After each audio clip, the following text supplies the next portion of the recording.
தாங்கள் இந்த திருவிளையாடலை ஏன் நிகழ்த்தினீர்கள் என்று புரிந்து கொண்டேன்.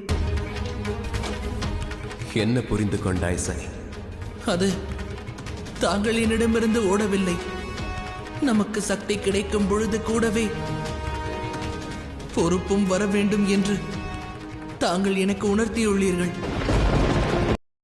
பூமியில் இருக்கும் வாழ்க்கை கைலாயத்தின் பயணத்தை போல இருக்க வேண்டும்.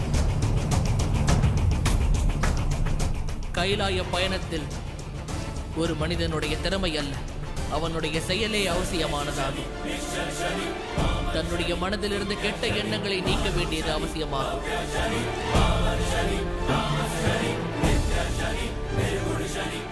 மனிதர்கள் தங்களுடைய குணத்தை தேர்ந்தெடுப்பதற்கு வாய்ப்பளிக்க வேண்டும். தேவர்களுடைய குணத்தையும் தேர்ந்தெடுக்கலாம், அசுர குணத்தையும் தேர்ந்தெடுக்கலாம்.